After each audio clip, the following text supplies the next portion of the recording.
Welcome back. You're watching Channel 4 News. Now, it's the kind of row that's a gift to opposition politicians, and in Scotland they've certainly been making the most of it, because the budget for Holyrood, the new Scottish Parliament, has risen from an original estimate of about £50 million to at least £230 million.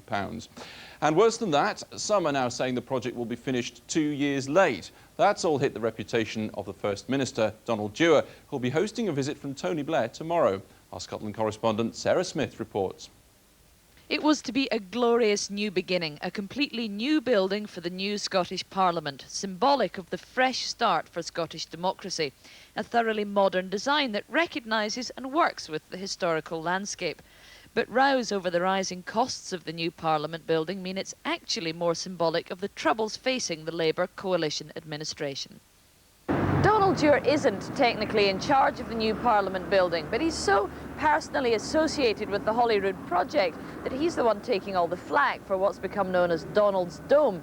And the row about spiralling costs is just adding to the accusations of dithering and mismanagement which have been dogging the First Minister for months. The original estimate was £50 million, but that figure was artificially low so as not to frighten voters before the election. The real cost, including VAT, fees and interior fittings, was always more like £90 million. That estimate had risen to £109 million by June last year, and now unforeseen problems have pushed costs nearer £230 million. A good deal of the rising costs are because MSPs themselves insisted on changes and more space for their offices, but that doesn't stop many insisting the building's cost must be kept to £109 million.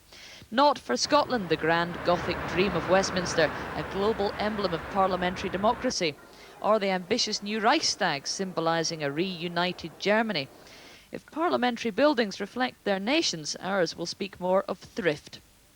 I think it's the way in which people express the sense of themselves, about their ambitions, about their objectives. Yes, it is a very symbolic, highly charged building, and we're not looking for a crinkly tin box in an out-of-town business park here. We're looking for something which says something about Scotland.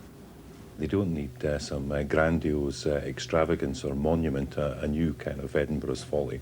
And as a canny bunch of people, we would actually rather have the money spent on our schools and hospitals and roads and police service, because that's what actually matters to us most.